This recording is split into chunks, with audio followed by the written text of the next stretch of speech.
تمہیں لگے ایسا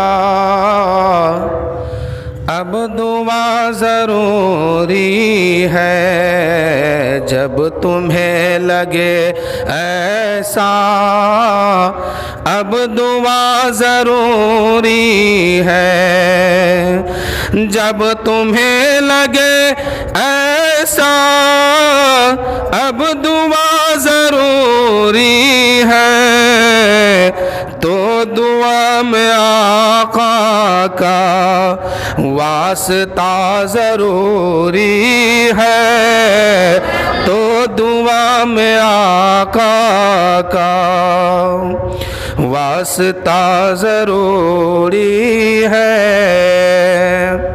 دعا کرنے سے پہلے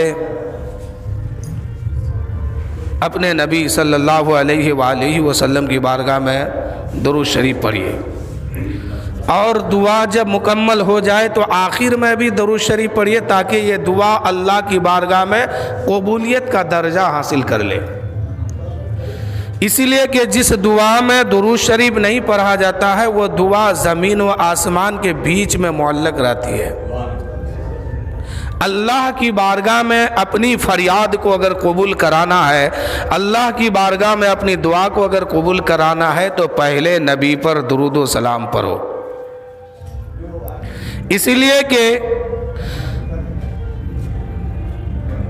آپ اپنے بچوں کو، اپنی نسلوں کو اگر ایمان کے ساتھ رکھنا چاہتے ہیں، ایمان دینا چاہتے ہیں، تو محدث حق دہلوی کہتے ہیں کہ اپنے بچوں سے کثرت کے ساتھ درود و سلام پڑھاؤ۔ اور آج ہمارا یہی پہچان بھی ہے کہ کون سلام پڑھنے والا ہے، کون نہیں سلام پڑھنے والا، یہ ہمارا پہچان ہے۔ محدث حق دہلوی کہتے ہیں کہ اگر اپنے بچوں کو ایمان دینا ہے، اپنی نسلوں کو ایمان دینا ہے، ایمان کی دولت اسے دینا ہے، تو پہلے کثرت سے درود و سلام پڑھاؤ۔ اس لیے اپنے بچوں کو مالدار بنانا یہ کمال کی بات نہیں ہے، کمال کی بات تو تب ہے جب ان کو عاشق رسول بنا دو۔ اپنے بچوں کو امیر بنانا یہ کمال نہیں ہے، کمال تو یہ ہے کہ اپنے بچوں کو عاشق رسول بنا دو۔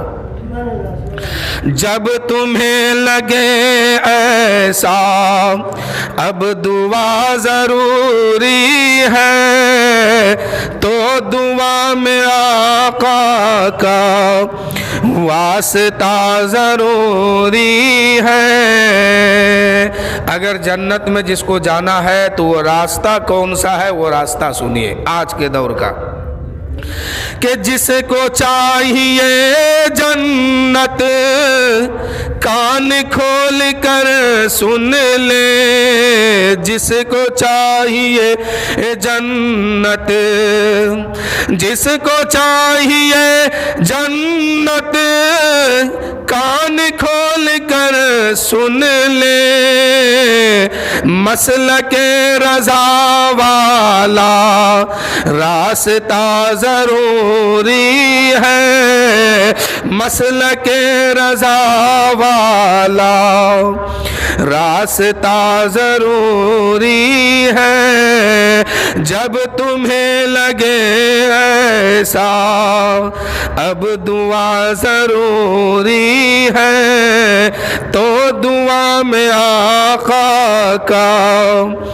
واسطہ ضروری ہے۔ اور آخری شعر سماعت کیجئے کہ تم سے مسجد اقصی چیخ کر کے کہتی ہے، تم سے مسجد اقصی، تم سے مسجد اقصی چیخ کر کے کہتی ہے، دین کے لیے پھر سے کربلا ضروری ہے، دین کے لیے پھر سے کربلا ضروری ہے۔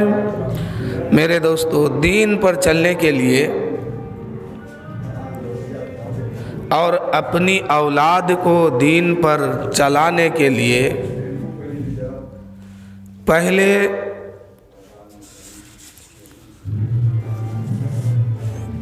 رسول صلی اللہ علیہ وآلہ وسلم سے محبت کرنی ہوگی۔ آج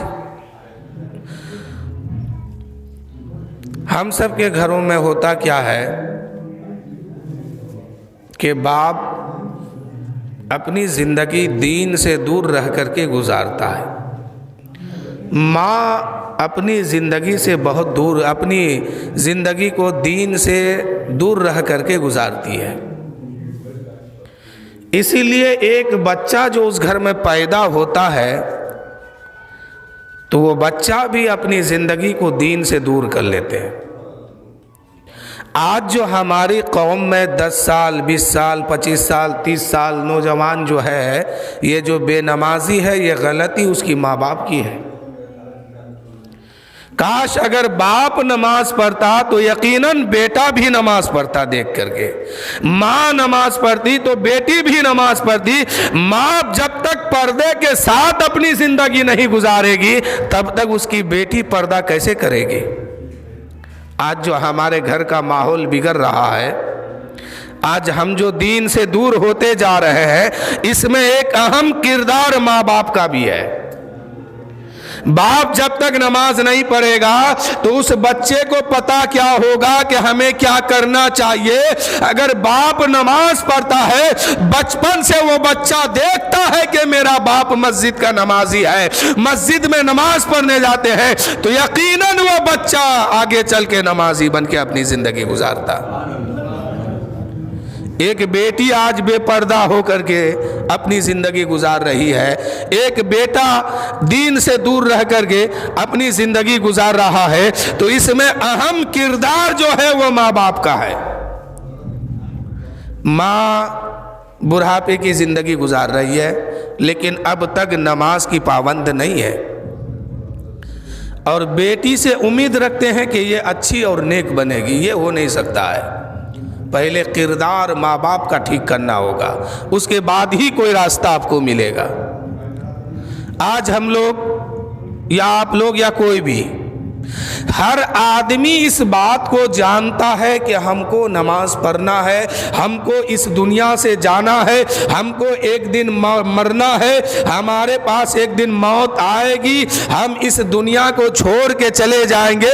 جو نیک عمل ہمارا ہے یہی ہمیں وہاں کام آئیں گے، لیکن ہم نیک عمل سے بہت دور ہوتے جا رہے ہیں۔ ہمارے گھر کے لوگ، آپ کے گھر کے لوگ دین سے، نیک عمل سے بہت دور ہوتے جا رہے ہیں۔ میرے دوستوں، مرنے کے بعد یہ زندگی میں جو نیکی کمائے ہیں یہی نیکی قبر میں بھی کام آنے والی ہے، میدان محشر میں بھی کام آنے والی ہے۔ اللہ تعالیٰ جب خوش ہوگا تو جنت عطا فرمائے گا، جنت میں بھی یہ نیکی ہمیں کام آنے والی ہے۔ لیکن آج ایک باپ کو دیکھیے، ایک ماں کو دیکھیے کہ گھر میں اب تک نماز نہیں پڑھتے ہیں، نماز کی پابندی نہیں کرتے ہیں، اپنے بچوں کو پڑھنے نہیں کہتے ہیں۔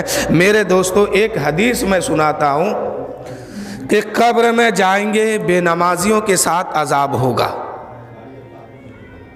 آج آپ اپنے بچوں سے بہت زیادہ محبت کرتے ہیں،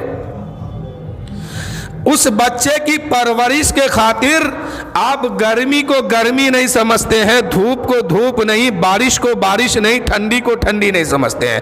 ہر حال میں آپ محنت و مشقت کر کے کچھ روپیہ پیسہ کما کے لاتے ہیں کہ ہم اپنے بچوں کی پرورش کریں گے، ان کو اچھی تعلیم دیں گے، ان کو اچھی زندگی دیں گے، اسی لیے آپ محنت و مشقت کرتے ہیں اور خود فاقہ رہ کر کے اپنے بچوں کی پرورش کرتے ہیں۔ لیکن اگر آپ کا بیٹا یا آپ کی بیٹی نماز نہیں پڑھتے ہیں اور بے نمازی ہو کر کے اس دنیا سے چلے گئے، آپ نے اس بچے کے خاطر کتنی محبت کی کہ حد سے آگے بڑھ کر کے آپ نے محنت و مشقت کر کے اس بچے کی پرورش کی۔ آج اگر وہ بچہ بیمار ہو جائے رات میں تو آپ رات کو رات نہیں سمجھیں گے، پریشانی کو پریشانی نہیں سمجھیں گے، فوراً ڈاکٹر کے پاس جائیں گے، دوائی لے کر کے آئیں گے۔ یہی ہے محبت کا تقاضا۔ لیکن اگر آپ کا بچہ بے نمازی ہو کر کے اس دنیا سے چلے جائے، اللہ نہ کرے کہ کوئی بے نمازی ہو کے جائے، اگر چلے گئے قبر کی دنیا میں آپ رکھ کر کے آ گئے، اب بے نمازیوں کے قبر میں سانپ آتا ہے۔ جس بچے سے آپ اتنی محبت کیے تھے، حد بلوغیت کے بعد وہ بچہ بے نمازی رہا اور بے نمازی ہو کر کے اس دنیا سے چلا گیا ہے، اب اس کے قبر میں سانپ آیا ہے، وہ سانپ اس کو ایک بار ڈستا ہے تو وہ بچہ آپ کا بیٹا یا بیٹی 70 فٹ زمین کے نیچے دھس جاتے ہیں۔ وہ سانپ اپنے پنجوں کے بل پکڑ کے اس کو باہر نکالتے ہیں اور کہتے ہیں کہ اللہ نے مجھے تیرے پاس اس لیے بھیجا ہے، تیری قبر میں اس لیے مسلط کیا ہے کہ تو فلاں دن کی نماز نہیں پڑھا تھا۔ اب پھر ظہر کی نماز تک وہ سانپ انتظار کرے گا۔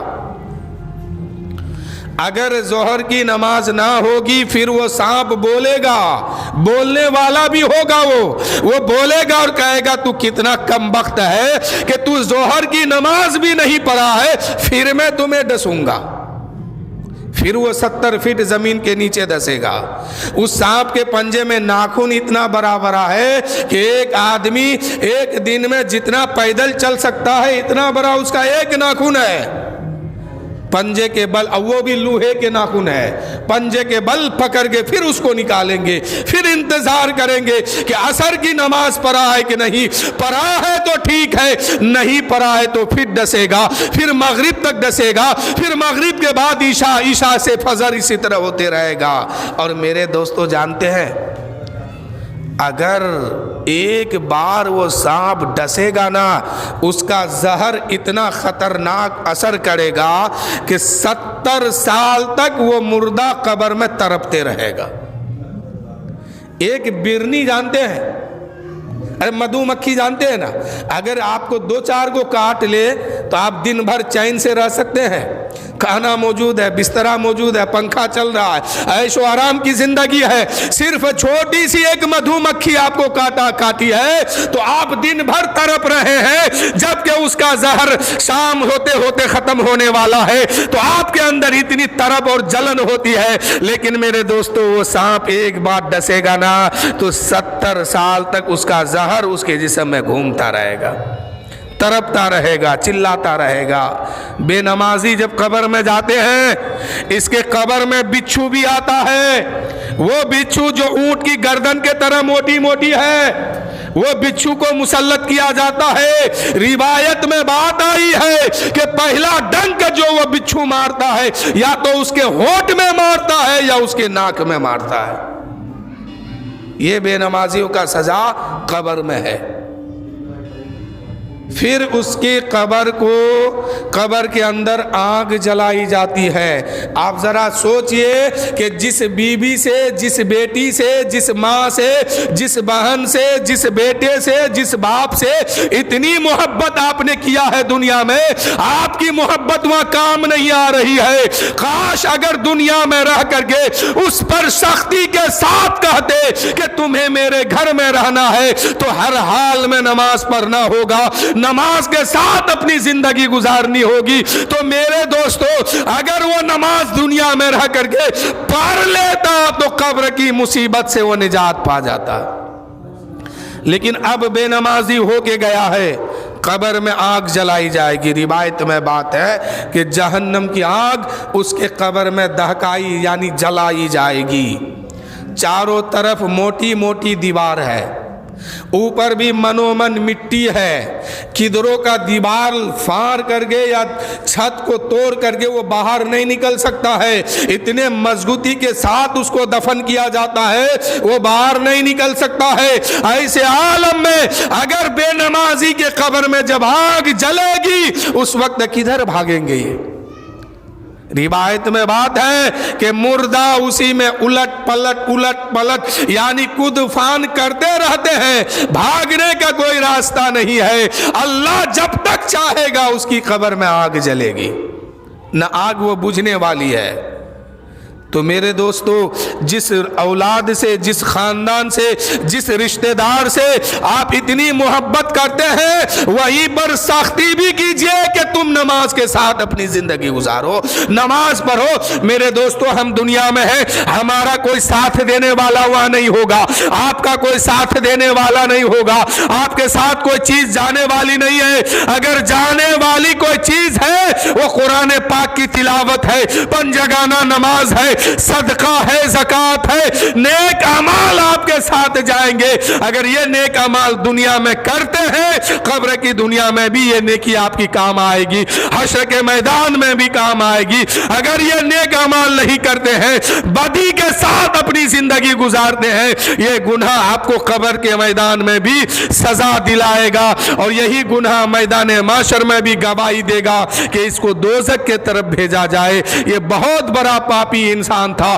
بہت بڑا گنہگار انسان تھا، اپنی زندگی نماز چھوڑ کے گزارا ہے، اپنی زندگی زکوٰۃ سے دور رہ کے گزارا ہے، اپنی زندگی دین اور شریعت سے دور رہ کے گزارا ہے، اس کو دوزخ کے طرف بھیجا جائے۔ میرے دوستو، وہاں کیا حال ہوگا، وہاں کتنی افسوس ہوگی، لیکن وہاں افسوس کرنے سے کوئی فائدہ نہیں ہے۔ فائدہ تو ابھی ہے کہ یہ موقع آپ کے ہاتھ میں ہے، یہ موقع آپ اپنے ہاتھ سے جانے نہ دے۔ جب تک زندگی ہے، اللہ و رسول کی محبت میں اپنی زندگی گزارے، اپنے بچوں کے دلوں میں نبی کی محبت کو بیٹھا دے، اپنے بچوں کو عاشق رسول بنا دے، اس لیے کہ اپنی اولاد کو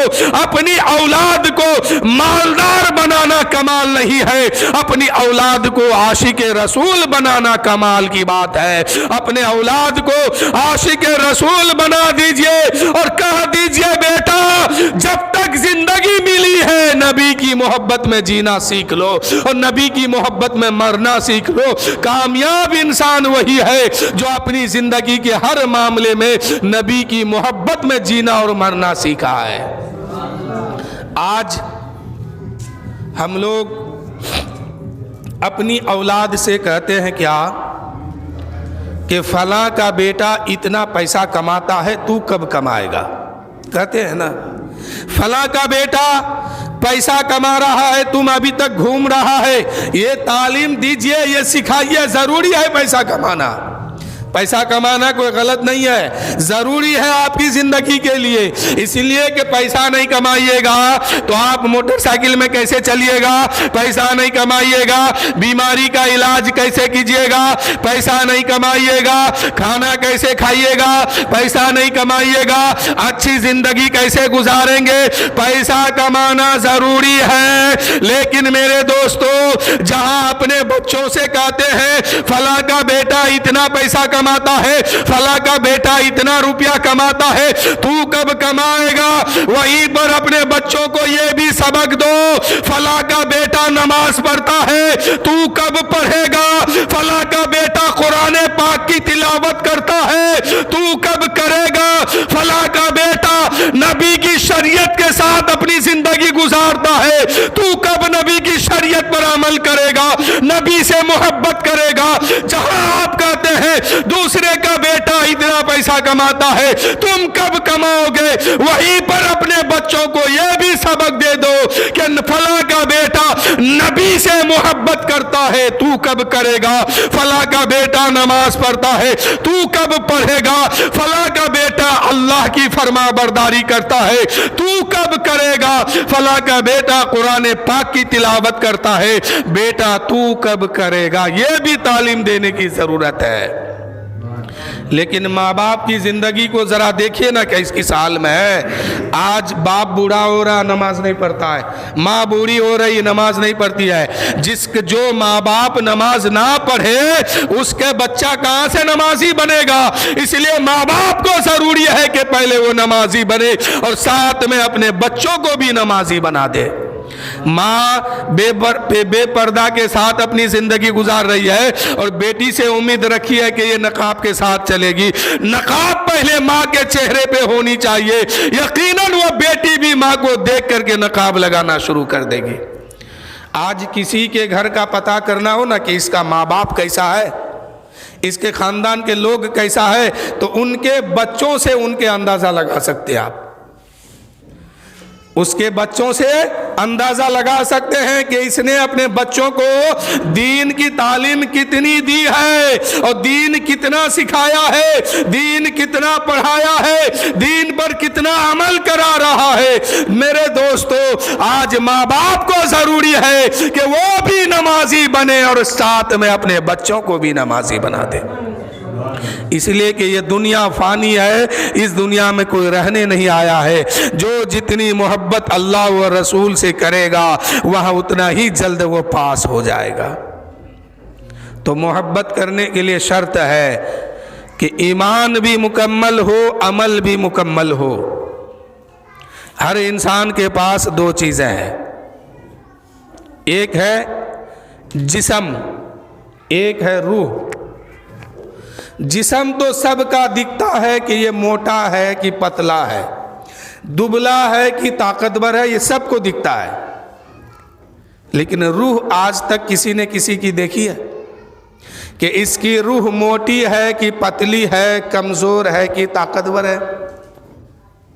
انسان دکھائی دیتا ہے کہ یہ گورا ہے کہ کالا ہے، روح دکھائی نہیں دیتی ہے کہ یہ موٹی ہے کہ تازی ہے، کالی ہے کہ گوری ہے، نہیں دکھائی دیتی ہے۔ لیکن جو چیز دکھتا نہیں ہے وہی حقیقت ہے۔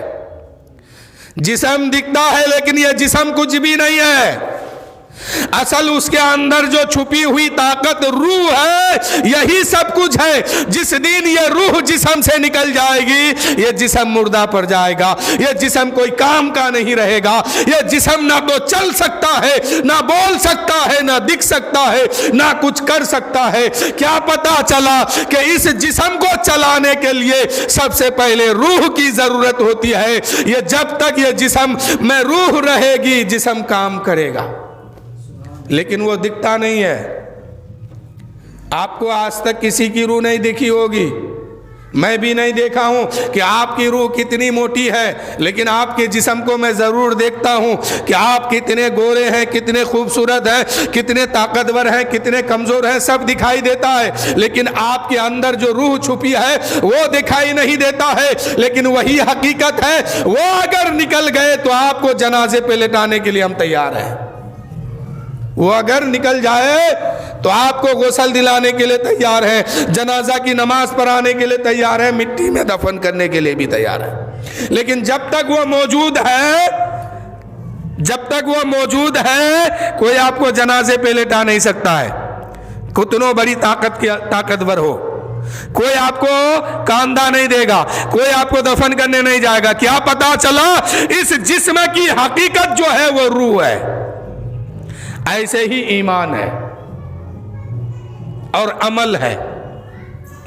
عمل آپ کرتے ہیں، ہم کرتے ہیں، سب کو دکھتا ہے کہ یہ ظہر میں نماز پڑھنے آیا، ابھی سنت پڑھ رہا ہے، ابھی فرض پڑھ رہا ہے، ابھی نفل پڑھ رہا ہے، ابھی رکوع میں ہے، ابھی سجدہ میں ہے، ابھی عطیات میں ہے، ابھی سلام میں ہے، ابھی نبی پر درود و سلام بھیج رہا ہے، ابھی قرآن پاک کی تلاوت کر رہا ہے، فلاں کام کر رہا ہے، فلاں اپنی زندگی اس طرح اس انداز میں گزار رہا ہے۔ یہ سب کو دکھتا ہے، لیکن اس کے اندر ایمان کتنا ہے یہ کسی کو نہیں دکھتا ہے، اور ایمان ہی سب کچھ ہے۔ اس نماز کو اگر قبول کرانا ہے ایمان شرط ہے، اس روزے کو قبول کرانا ہے ایمان شرط ہے، اس عبادت کو اللہ کی بارگاہ میں قبول کرانا ہے ایمان شرط ہے، قرآن پاک کی تلاوت کو کامل ایمان قرآن پاک کی تلاوت کو اگر اللہ کی بارگاہ میں قبولیت کا درجہ دینا ہے ایمان شرط ہے۔ کیا پتا چلا نماز سے پہلے ایمان ہے، روزے سے پہلے ایمان ہے، قرآن پاک کی تلاوت سے پہلے ایمان ہے، ہر نیکی سے پہلے ایمان شرط ہے، اور ایمان دکھتا نہیں ہے، وہ بندہ جانتا ہے یا اس کا خدا جانتا ہے کہ اس کے پاس ایمان کتنا ہے، خدا جانتا ہے اور بندہ جانتا ہے۔ اس لیے میرے دوستو جو چیز دکھتا نہیں ہے وہی حقیقت ہے، عمل دکھتا ہے لیکن یہ حقیقت نہیں ہے، ایمان نہیں دکھتا ہے یہی حقیقت ہے۔ ایمان اگر سلامت ہے نماز بھی قابل قبول ہے، ایمان سلامت ہے روزہ بھی قابل قبول ہے، آپ کی ہر عبادت اللہ کی بارگاہ میں قابل قبول ہے۔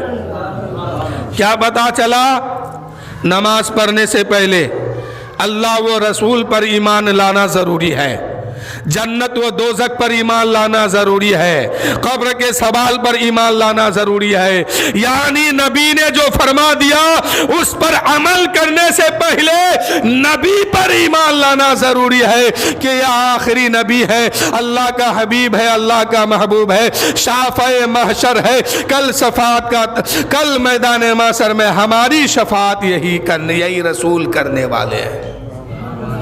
کیا پتا چلا؟ اللہ ہے، رسول ہے، قبر کے سوال ہے، جنت بھی ہے، دوزخ بھی ہے، ہمیں دوبارہ زندہ بھی کیا جائے گا، پھر کبھی موت بھی نہیں آئے گی، میدان محشر میں ہمیں پل صراط سے چلایا جائے گا، میزان عمل پر ہمارا میزان عمل پر ترازو کے پلے پہ ہمارا عمل تولا جائے گا، یعنی دین میں جتنی باتیں فرض ہے ان کو ماننے کے بعد کوئی ایمان والا ہوتا ہے، پھر جب نماز پڑھتا ہے تو اللہ تعالیٰ اس کی عبادت کو قبول فرماتا ہے۔ نماز فرض ہوتی ہے عاقل و بالغ ہونے کے بعد، تو ہر آدمی نماز کیوں نہیں پڑھتا ہے؟ اب شرط لاگو ہوتا ہے، ہر عاقل و بالغ مومن مومنہ پر نماز فرض ہوتی ہے، سب پر نہیں، ہر عاقل و بالغ مومن مومنہ پر نماز فرض ہوتی ہے، سب پر نہیں۔ کیا پتا چلا کہ نماز پڑھنے سے پہلے ایمان ضروری ہے، جب تک ایمان نہیں ہے تب تک کوئی عبادت اس کے لیے نہیں ہے۔ اگر آپ کے ساتھ ایک یہودی یا ایک کرسچن جماعت میں آئے نماز پڑھنے کے لیے، وضو بھی بنائے آپ کی طرح، نماز میں شامل آپ کی طرح ہے، اور نماز مکمل کر کے نکل بھی رہا ہے، کیا اس کی نماز ہوگی؟ نہیں ہوگی۔ کیوں نہیں ہوئی؟ وضو تو اس نے بھی بنایا، امام کے ساتھ جماعت میں شامل وہ بھی ہوا، وہ بھی ساری نماز کے ارکان کو ادا کیا، پھر نماز کیوں نہیں ہوگی؟ تو پتہ کیا چلا کہ نماز تو پڑھنے آیا، سب کچھ تو کیا، لیکن ایمان نہیں لایا، ایمان اس کے پاس نہیں ہے۔ اس لیے میرے دوستو، ایمان شرط ہے ہر عمل سے پہلے، جب تک ایمان نہیں تب تک کوئی عمل نہیں۔ تو اور ایمان دکھتا بھی نہیں ہے، عمل دکھتا ہے کہ بندہ کیا کر رہا ہے، بندہ کیا کر رہا ہے، اچھا کام کر رہا ہے کہ غلط کام کر رہا ہے، دونوں چیزیں دکھائی دیتی ہے، لیکن ایمان ہے کہ نہیں ہے یہ نہیں دکھائی دیتا ہے۔ اور جو چیز نہیں دکھتا ہے وہی حقیقت ہے، جو چیز نہیں دکھتا ہے وہی حقیقت ہے۔ بدر کے میدان میں تمام کفار و مشرکین نے چاروں طرف سے نبی پاک کو گھیر لیا تھا، کوئی پتھر مار رہا تھا، رسول پاک کو کوئی پتھر مار رہا تھا، کہیں سے کوئی تیر چلا رہا تھا، کوئی تلوار مار رہا تھا۔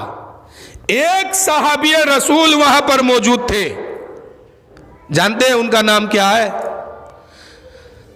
حضرت ابو بکر صدیق رضی اللہ تعالیٰ عنہ۔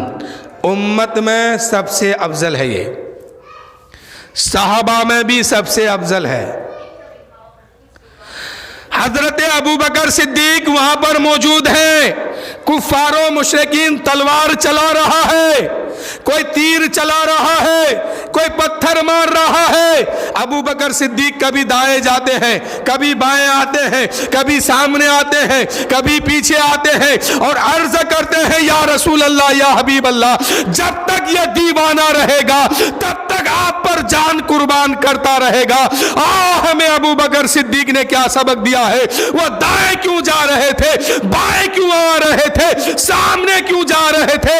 پتہ یہ چلا کہ ایمان، پتہ یہ چلا کہ جان بڑی چیز نہیں ہے، ایمان بڑی چیز ہے۔ ایمان بچ کے رہے گا پھر اس جان کی قیمت لگائی جائے گی، ایمان نہیں تو اس جان کی کوئی قیمت نہیں لگائی جائے گی۔ ابو بکر صدیق کہتے ہیں، اے لوگو،